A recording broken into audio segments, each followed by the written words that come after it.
So it looks like the end of Hollywood is upon us. For the past couple of days, Hollywood has been in a little bit of a tizzy over this AI-generated video of Brad Pitt and Tom Cruise fighting on a rooftop. And it was created with a 2-line prompt in the program Seedance 2.0. And what's a little bit unique about this particular video is that it does look pretty damn realistic. Most AI videos in the past that I would see, pretty quickly you can tell when it looks off. There's something uncanny about it. We tend to refer that as the uncanny valley. You can't always put your finger on it, but there's something about it that looks off. This one, however, you kind of need to look pretty closely to find something wrong with it. It looks pretty incredible at first sight. You know, there are certain things like the voices, in my opinion, aren't exactly a one-to-one. They sound a little bit fake, so those might tip one off. But for the most part, it looks pretty incredible. And the thing we have to bear in mind is that this is the worst it's ever going to look, right? Like moving forward, it's only going to get better from here.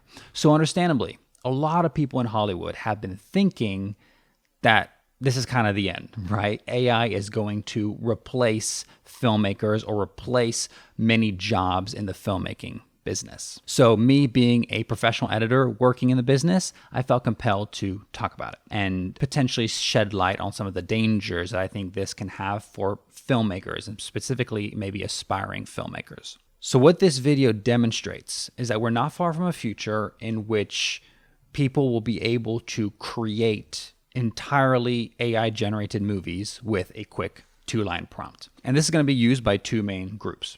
The first group of users are going to be consumers, audiences, right? Friday night, you want to watch something, you want to watch a big Michael Bay style movie about the Smurfs, put it into your AI program and it's fed to you, and that's your entertainment for the evening. But the other group that I can see very much taking full advantage of this are aspiring filmmakers, and specifically aspiring filmmakers who would use this to make movies that they wouldn't have the budget to make otherwise. Let's say you want to make a James Bond style epic. Well, now with the use of this AI program, you can just kind of come up with a story, put in the story as a prompt, and it will spit out a fully edited, fully made movie that you never would have had the budget to do otherwise, right? So there's certainly an argument to be made here that there's a lot of positives that can come out of that, right? Filmmakers who don't have access to the resources to make movies will now be able to get their great ideas out of their heads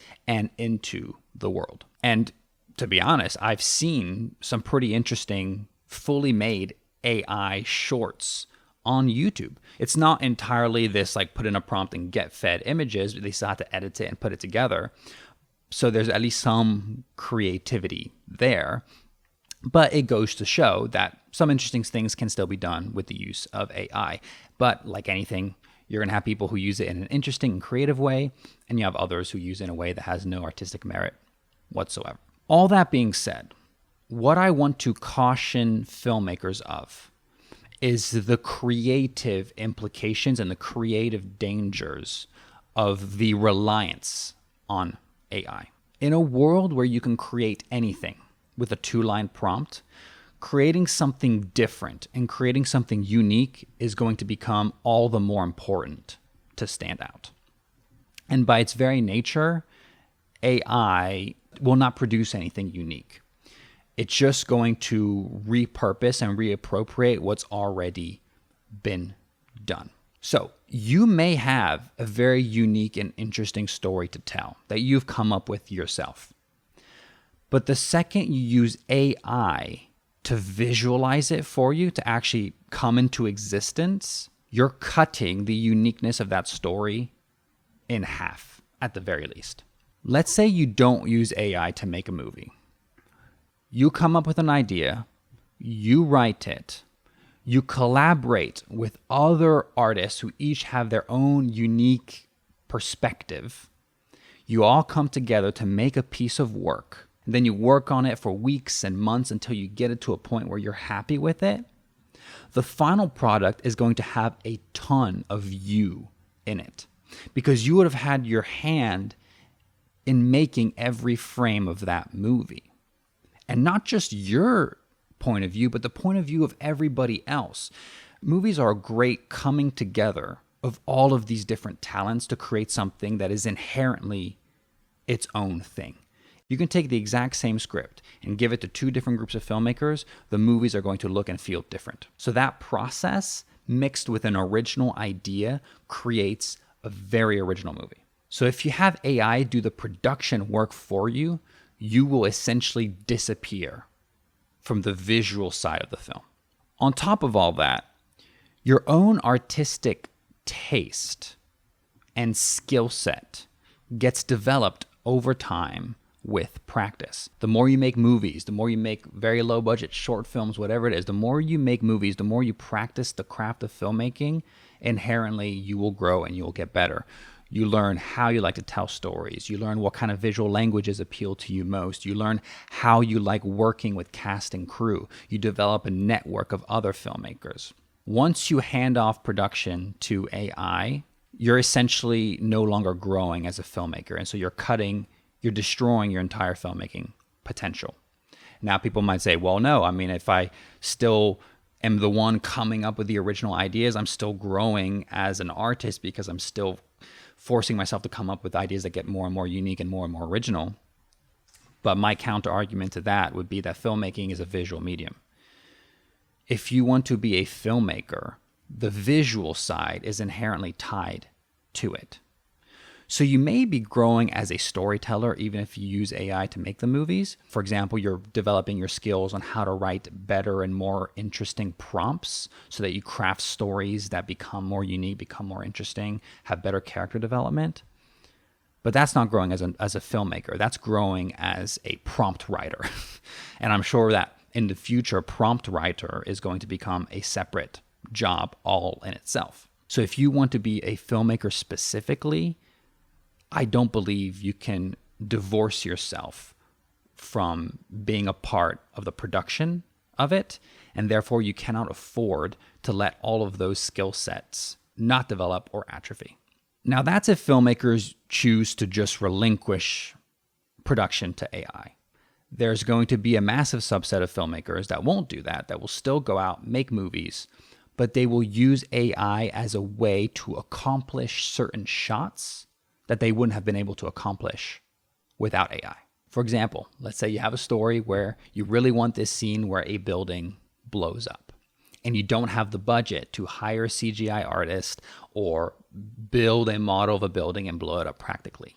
You may be very tempted to turn to AI to have AI accomplish that shot for you very inexpensively. Though I completely understand that impulse and I completely understand the want to not shy away from shots and use AI to fulfill them, what I still want to caution is that some of the best movies and some of the most interesting and unique ideas come from restriction. Restrictions force filmmakers to be creative, forces filmmakers to problem solve, forces filmmakers to think outside of the box. And some of our best movies have come from these very restrictions. In the movie Jaws, the shark didn't work. The initial vision for the film was you would see the shark the whole time, but the shark didn't work. So as a result, Spielberg had to think on his feet, think creatively. He famously had the thought, what would Hitchcock do? And he decided to capture the majority of the movie from the shark's point of view. And that is what has made Jaws arguably become so terrifying and so timeless.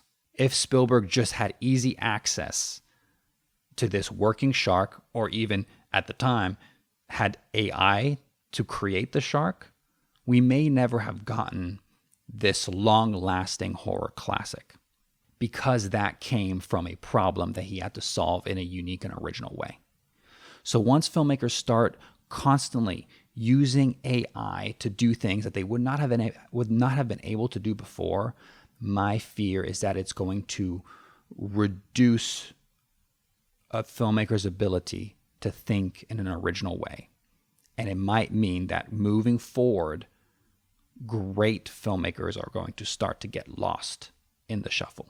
The whole we'll do it in AI, I think that's going to become a replacement for the term we'll fix it in post, right? Me as an editor, I encounter we'll fix it in post all the time, this myth that any problem you have on set, you can have the editor fix it, which is absolute horse crap. But I feel like that's going to become the mindset in the writing stage. We'll have AI do it. And I just think that over time, that reliance on it is going to have a very damaging effect for filmmakers being able to find unique, original, and interesting ways to tell stories. And I don't think that in a world of easy AI production, we can have great filmmakers. That's just my opinion. Again, I certainly don't need everybody to agree. That's just where I come at it from my perspective. Being in the business as an editor, I don't think there's any stopping AI. You know, as I said, this is the worst it's going to be. It's going to keep improving.